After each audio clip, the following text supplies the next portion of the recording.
The thoughts, views, and opinions expressed by this podcast and its hosts are for entertainment purposes only. The following content may contain elements that are not suitable for some audiences. Enjoy the show. Are we on the air? Oh, yeah. It's the Code Breakers Podcast. And I'm your host. Y'all know the name. Thank you, because now. That's Joplin, y'all. Yes, y'all. And you don't stop. Check them out. It's the Code Breakers Podcast.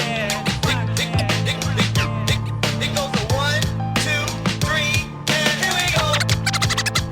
Let's start the show. Back for another episode of the Code Breakers Podcast. The Code Breakers Podcast at gmail.com. If you guys got any questions or concerns, or you want to just be a guest on the podcast, reach out to that email, and I'll reach back out to you. We could set something up.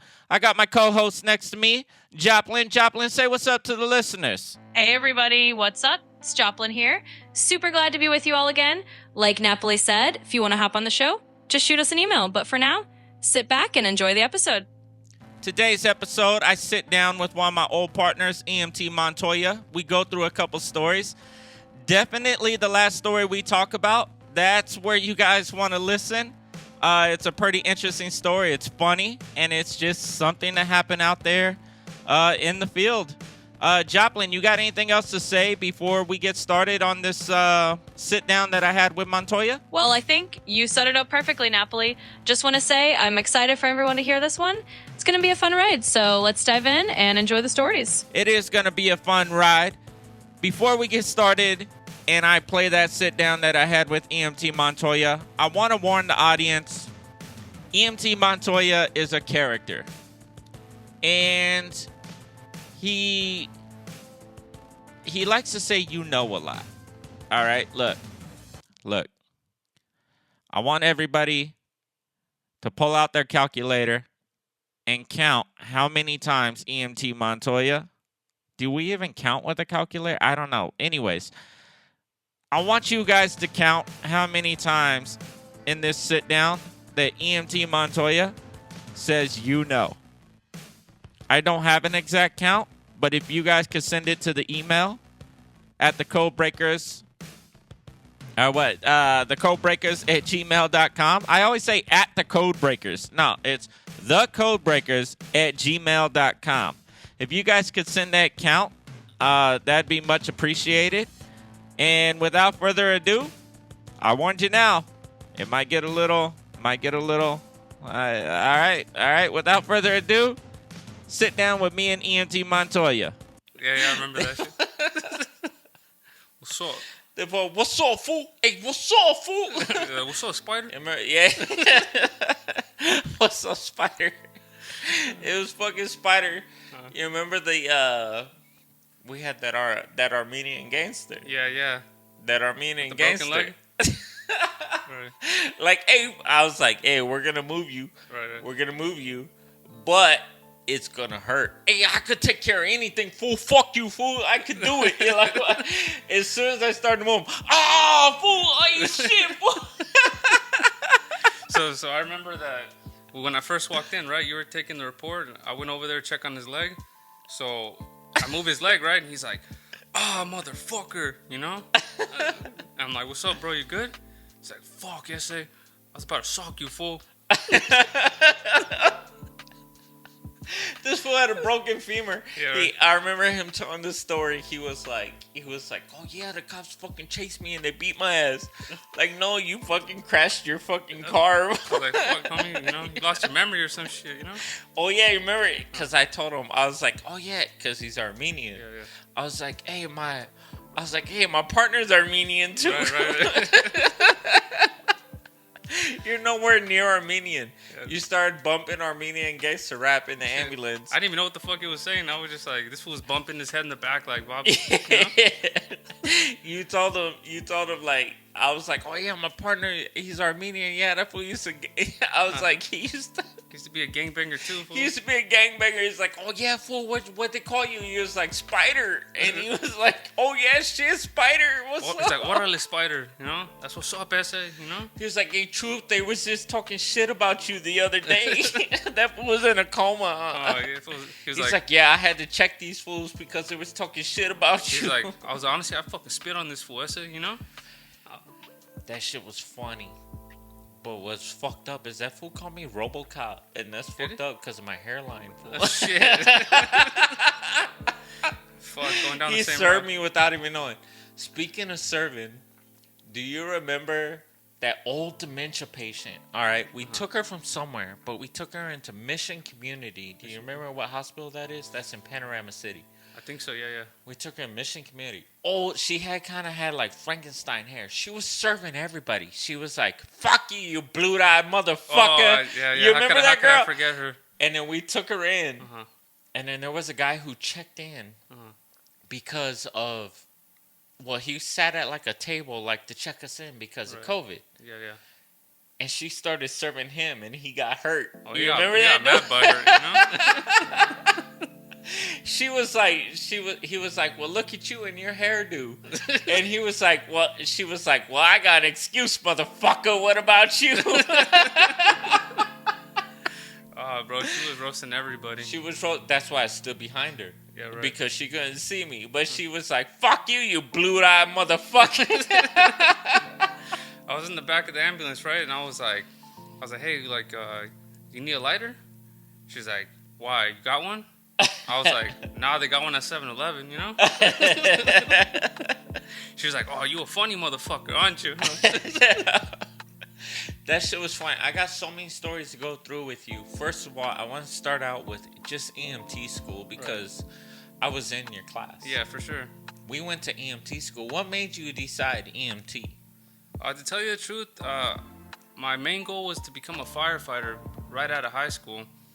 But, you know, because of the constant freezes and wait times, you know, to become one, I was like, fuck, what's the next best thing? So I thought, you know, paramedic. So I thought, you know what, let me start out with an EMT and kind of work my way towards, you know, being a medic. But, you know. I don't think they knew that we knew each other. No, probably not. They probably wouldn't have had us together, you know? But you and I had an experience I don't remember how many months we worked together. But I do have a lot of stories that you and I could tell that we, through the time that we worked together, our field supervisor. Right. Do you remember him? Oh, yeah. Our fucking field supervisor hated you, bro. Oh, he fucking, yeah. He I don't know. It's just something, you know, like water and oil don't mix, you know? Right. We would run into him, and he would just be super out of breath. I remember one time we were picking up, and we were in the elevator all together. Right. I think we were a lift assist for him. And I remember you saying, like, hey, damn, you're the only person I know that runs out of breath taking an elevator.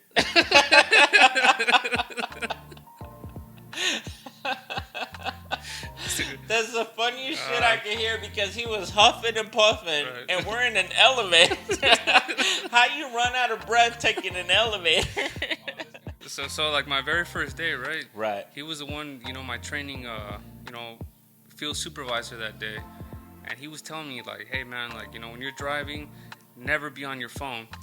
And as he's doing that, like, he's literally heartbreaking. You know, he's on his phone. He's texting in the corner, right? Like so the camera doesn't see him. One time, I swear, I saw this dude, like, on Tinder, you know? Just, like, swiping, you know? And, you know, I saw his type, man. You know, it's not the prettiest, you know? Right. Yeah, we were stationed. It was, like, lunchtime, right? He's like, hey, man, you know, want to go get some lunch? I was like, all right, cool. So while I'm getting lunch, he's, like, on a call with, you know, somebody back at the station. Right. And he's here, like, you know, like talking about one guy who was complaining that he didn't get his badge, right? Right. So he was like, you know what? I told this guy, I'm like, you know what? Dude, you need to take a chill pill and wait. I want to talk about the security guard moment. Oh, man, that was the infamous moment. You know? Let's talk about the security guard moment. Okay. So, from my point of view, We show up to a certain hospital. Oh, fuck it. It's Northridge. We show up to fucking Northridge. We're supposed to... So this is when COVID's kind of died down. We got families that are able to enter the hospitals now, but we're able to bypass the line because we're EMS. We're there for a patient. We bypass the line. I'm at the front of the gurney. You're at the back. I remember that. A nurse is waving us through.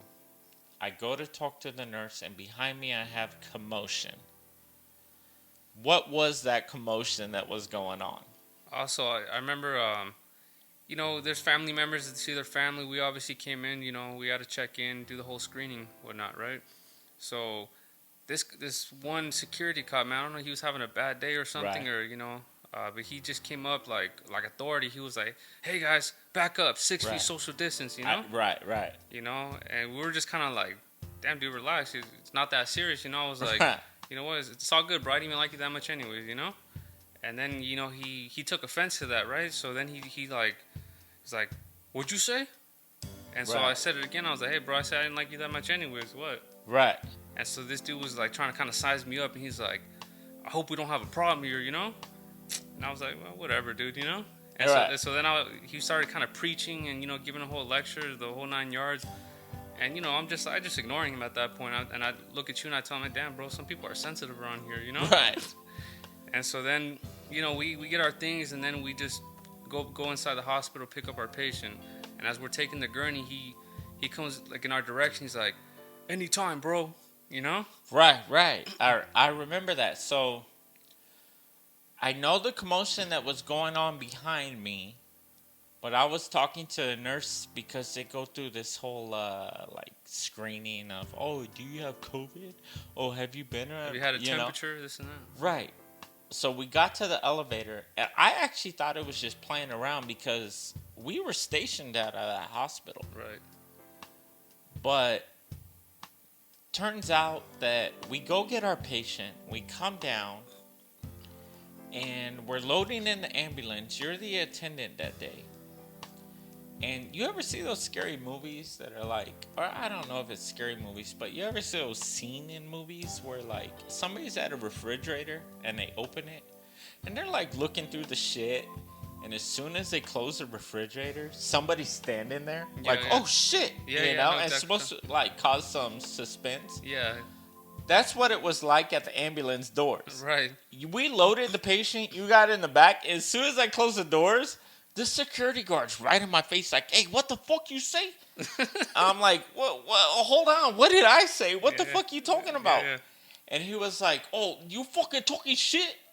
I'm like, "What are you talking about?" I'm like, "Nobody's talking shit. We're with a patient. We're EMTs. We work, we work for the hospitals."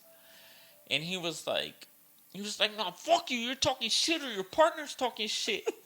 Right. And then all of a sudden, he's like, I'm like, "Yo, what's your name?" Because I got to figure out, I got to talk to your supervisor. You're wilding out right now. And he's like, "Oh, can't you fucking see?" He's like holding his badge in front of my, "Can't you fucking see?" Or to touch up on what you're saying, right? Yeah. So this, I kind of recall it, right? So, I'm in the back with the patient. You're about to, get in to start driving. Right. And this dude just comes out like the hospital like a maniac. He's like, "What'd you guys say? I heard you guys talk some shit, Right.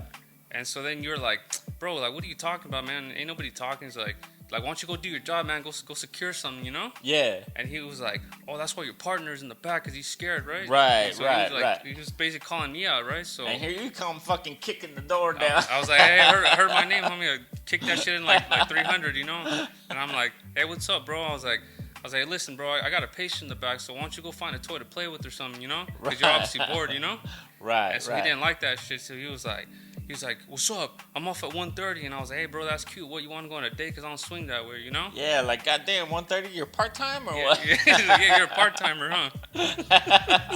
1:30, fool, we off at 7:30, Exactly, 8:30. bro, So if you want to wait here all day, that's fine with me, So it was just easy to roast him because he was such an idiot, He was, yeah. So then my partner, being the more professional one, he kind of told him like, "Hey, you know what?" That's me. Yeah.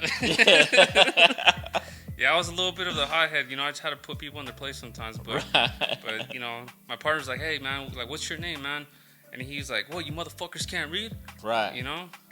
And so, you know, He just was holding that badge out hard too. Like it had like one of those like retractable strings that Oh, yeah, you could man. like push out and snap back. I think I remember getting one of those toys like in elementary school. Yeah, he's like, can't you fucking read? And puts it in my They used face. to come with the Happy Meals and stuff, you know. Yeah. Yeah, he was holding it out like he was proud to be a rent-a-cop, you know. Yeah, that shit was. That's the thing is we say rent-a-cop because I got accused of calling him a rent-a-cop. Yeah, he went to go lie about the whole situation. I kept it professional. One thing I remember about that whole thing is not one cuss word put out.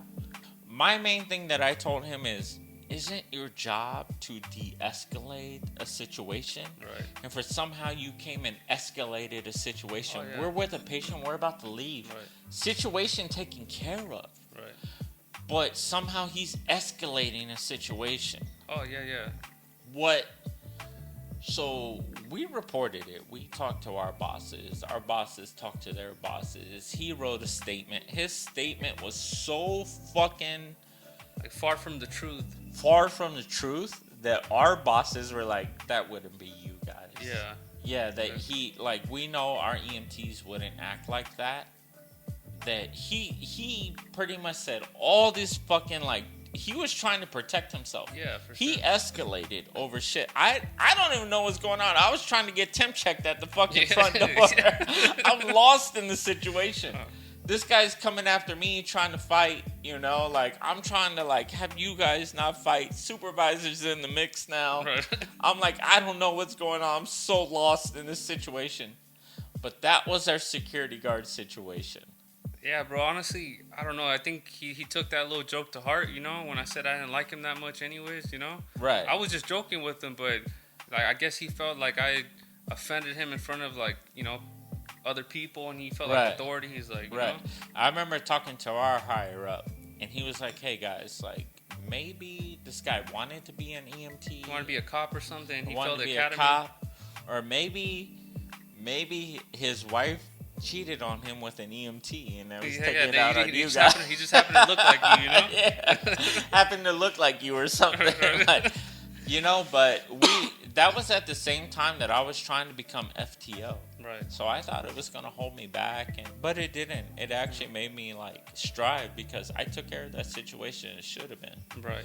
It was just so weird for a security guard at a hospital to be getting in fights with EMTs that are there to pick up for patient. Like, you're supposed to be getting in fights with like code grays, like psych patients or something wilding out at the hospital. You're fighting EMTs Right. that are there to work with you guys. Like, Yeah. what was that guy's issue? That guy was a total idiot, you know? He was. You know? He was. There's so many stories. So that's one story. One other story that I don't know if you remember. We went to a sniff to transport to another sniff. It was a psych patient. He wasn't all there. I could say his name. His name was Latin. Mm-hmm. Okay. But I was the attendant that day, and we're transporting. And this guy's like, "Ooh, Sean, look at these hands." I knew you remember right away. "Ooh, Sean, let me see your hands. So oh big. my God, your fucking hands are, oh, these hands. Oh, those are strong. Look at my hands, Sean. Look at these hands." He's like, you're my hero, Sean. "You're my hero, Sean. Oh my God, there's a church where I'm going. This is a sign, Sean." God does exist, you know? God does exist. Oh, these hands are strong. But remember, we showed up and he was flipping out inside the place. We talked him over to our gurney. He started to trust us, and he's like, "Oh, these hands." He's like, I got two hands, you know? "I got two hands, Sean. Look how strong. Look at my hands, Sean. Look how." Oh, that guy was, you know, that guy was pleasant, you know? That guy was a pleasant guy. His name was Alan. I don't remember the rest. I don't think that's HIPAA violations. I just remember that call right there. Because to this day, I always say, "Ooh, look at these Look hands." at these hands, Sean. You're my hero, Sean. Yeah, there's so many. There's so many things that to this day still when I drive an ambulance. Here's another thing that I know you'll remember. is because your FTO was my same FTO when I started this Right. career. And every time I hit a bump still or a dip, I always go, dip, Oh, yeah. I know exactly who you're Bump. talking about. Yeah. dip, dip. And I almost do it as a joke now. I'm like, dip, dip. You know, when she would do that, like, repeatedly, it was just so unnecessary, though. But she'd be like, dip, and I'll be like, shit. You you were in the front seat with her, and she would be like, dip, Dip. I'm like, dude, she was so extra, though, you know? dip. Right. You know, she ended up being an ER tech for Hollywood Press. Oh, really? I ran into her a couple times. Remind me never to go there, you know? Yeah, right. There's so much. Hand me that book right there. I wrote things. I started to sit here and I was like, oh my God, what do we talk about? There's so much. Yeah, okay. We talked about the Armenian gangster. We talked about rescue. We talked about pretty much everything that I wrote down here. Right. What do you remember most about us working together? I mean, to tell you the truth, I think we had a great partnership. Probably the only person that, like, I really like working with because, you know, we were both on the same page, you know? Like, Right. and, you know, we would back each other up, whatever, you know? What I didn't like working about other people is that they were, you know, just, your shift is only as good as your partner, you know? Right. And that goes to say it's like with any job that requires a partnership, you know? And since we already knew each other and, you know, we kind of knew each other's whole vibe and energy, how we carried ourselves, it just made things easy, you know? Right. And plus, you know, you were on top of your shit and so was I, you know? I think the only difference was that, you know, when it came to certain things, like, I was on the shit list because I was very vocal about things I didn't like, you know? Right. And so I think that's what kind of separated, you know, put us in different categories, you know? Right. There are a couple other things. I think my most memorable moments are working with you because we worked through a hard time. Right. I started to think about this lately, is that, you know, at the time that we started EMS, we didn't know what COVID was. Right. We started before COVID, right? And the media projected COVID as, if you catch this, you will die. Right. There's people dying. And we're out there just working with patients, whatever. And we started to respond to COVID calls. Mm-hmm. At that time, I feel like we were the most fucking bravest people ever. Like, at the time we're doing it, I don't think that we're the most bravest people. We're just fucking stupid and responding to these calls and figuring out what we need to do for fucking the lowest level of pay fucking EMS can make. We were putting ourselves in high risk for low pay, you know? We didn't know what it was. Today we know what it is, and it's like, oh, it's the flu, and some people die, and some people don't. You have to have, you know, like, other, like, histories, and that's what makes you die. But if you're healthy, you don't. We didn't know that at the time. Yeah. And we're responding to these calls. We had some very sketchy calls, too, though, picking up people on Skid Row, you know. Right. We picked up a couple of drug addicts, you know. Right. I remember this one situation where we picked up some guy. We were taking him to, like, a rehabilitation center, I believe, somewhere on the west side, you know. I don't know. Right. And we picked him up. The guy was a cool guy, you know. You know, he was very nice and everything. You know, I was in the back that day just trying to talk to him, you know. And he's like, "Hey, man, you know, I'm just trying to get some help. I really appreciate you guys. You know, by any chance, you guys want some heroin?" You know. I think I remember that guy. Yeah. I think we were taking him to Culver City. I was like, what the Culver- fuck? yeah, You there got we go. heroin? Yeah. And I was like, "Oh no, man, like, you know, I don't do drugs, man. I appreciate it though." And he was like, "Oh, okay." He was like, "Hey, by any chance, you want some granola bars?" I was like, "I found these, you know." Right. You know, and I was like, "Oh, bro, we're good. You know, I appreciate it though." You Right. know? And he was just very generous, offering a bunch of crap, and everything he offered, it was all found, you know. Right. You know, and then he was like, What's the number one thing he offered you? oh, I remember yeah, this. he was like, "Hey, bro," he's like, "You want this?" You know. He's like, "I just found it, you know, but like, I don't have a use for it though, you know. It's like, it has a charger and everything, you know, it works." Right. And I was like, "You know what? Fuck it, I'll take it." You know. Right. That guy was searching for help. Yeah. He wanted to get help to get clean. Right. And yeah, we picked him up. I remember we were taking him, and he's like, "Yo, I got heroin on me." And I was like, yo, I just slid him the trash can, like, yo, throw it in there Right. because they're going to search you. And now we're waiting. And yeah, he started to offer up all this other shit. He offered you a...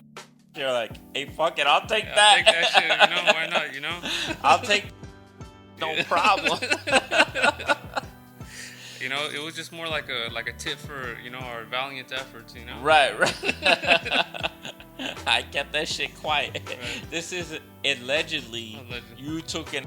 Allegedly, yeah, absolutely. Right. Proof, you know? I kept that shit quiet. This is allegedly you took it. But yeah, I remember that call. I wouldn't remember that call unless you brought it up right now. There's so many from our surgery calls that we did, from all the Barbie dolls. Right. What else? Here's one situation, because we're talking about COVID, and sometimes we have. So I don't remember if you heard this story about an EMT out there. Uh-huh. They were taking a patient to a home. I think it was a mobile park home. Right. And this EMT, they ate a sandwich. Oh, yeah. Okay, this EMT ate a sandwich out of there in Beverly Hills. Right. Okay, in Brentwood, I think it was. And that sandwich did not sit right with their stomach. Oh, yeah. So this EMT decides, while they're on the call, they're taking a patient that's COVID positive to a mobile park home. They're taking them home to quarantine. Right.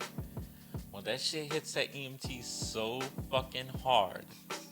What else do you remember from this? Because I just remember this story out there from this EMT. So basically, he was a partner of mine, right? Right. And so we got a call to, you know, drop off a patient, you know, COVID positive, like you said. So a mobile home park that was like a maze, though. I think we took like so many laps and still couldn't I find it. remember that park, yeah. You know, so, you know, we dropped him off and he's like, hey, man, I'll be right back. I'm just going to grab something from the ambulance, you know? And then he told me that while he was in the back that he just kind of had to sit down for a second because he just felt like a sharp pain just run down, you know? You know, his legs and stuff. So he just sat there for a second. And I'm just kind of wondering, like, fuck, where's he at, you know? I was like, oh, well, I'm just going to talk to these people, try to, you know, wait until he comes back so he can help me up. Right. And then I guess he came back, you know, and we got all the stuff. We took it out of there, loaded it up. And he was like, you know what, bro? Hold on for one second. I'll be right back, you know? I just see this dude kind of running. Like, I don't even know where he's going. He's just running, like, down the street. and I guess according to him, he told me that, you know, he had to take a dump so bad that he saw a dumpster. So he just fucking went inside the dumpster and dropped his pants, and he just started taking the meanest shit, you know? And he said, but it was kind of open though, you know? Oh, man. So he was like, hey, ain't nobody gonna pass through here, whatever, right? So he just handling his business, and all of a sudden, he's a bunch of people just walking, you know, passing him by, and people are just like, people can see him taking the shit, you know? So like he said he had his ass out so far out so he wouldn't shit on his shoes. And Oh my God. So like because he's there like crouched down and trying to like take a shit at the same time while also hiding. He said he's like moving back and forth, taking steps, you know, side to side, and he's like dropping shits like everywhere, you know. Oh man. He returned back to the ambulance like, yo, why do you got only one sock on? What happened to your other sock, man? There you have it, ladies and gentlemen. The sit down with me and EMT Montoya. He moved on to be a set medic. Yeah. So those are just some of the crazy stories that we went through. That's just a fraction of what we went through. And I'm going to just leave it there. Let's get on to the tip of the pod. We're not going to do a trivia question because in all reality, I'm lost in the trivia questions and keeping up of where the answer and whatnot. So I'm just going to dedicate episodes here and there that are just pure trivia episodes. But we can move on to the tip of the pod. Joplin, what's the tip of the pod for today? Today's tip of the pod is to always double check your gear before your shift starts. It's a simple step, but can save you a lot of hassle in the field. Keep it in mind and you'll be good to go. Joplin, you said it best. To add to that, keep your ambulances clean. she's saying gear. To me, keep your ambulance clean. You always want to be able to grab things in an instant. And I see a lot of times out there that ambulances are just torn to shit. EMTs can't find anything. They're trying to get it quick. There's patients throwing up in the back. You can't find an emesis bag. You need O2 because you're checking SATs and the SATs are low. And you can't get to a nasal cannula or a non-rebreather, or you're grabbing the wrong one. Quick story. We had a 650-pound patient, my partner and I. We're responding to a fire call. And as they're loading the Berry gurney, the non-rebreather we had on the patient ripped off the face because the cord got caught on the bench. We're loading with the Berry gurney. There's no room. And within seconds, I had a brand new non-rebreather on that patient before they could even get the gurney loaded because I know where my shit is. So that's the tip of the pod. Just take that into consideration and clean your fucking ambulance. I'm talking to you fucking part-timers. Clean your ambulance. Joplin, is there anything else you got to say before we get out of here? Well, I think you summed that up perfectly, Napoli. Honestly, there's nothing more I could add except a big yes to keeping things organized and knowing where your gear is. That's what makes a difference out there. So, yeah, I think we're all set. Let's wrap it up, and we'll catch everyone next time. Till next time, the Code Breakers Podcast, thecodebreakerspodcast@gmail.com. Reach out. Joplin, send us off. And that's a wrap. Thanks so much for tuning in, everybody. Remember, you can always drop us a line at thecodebreakerspodcast@gmail.com. We'll catch you in the next episode. We're out.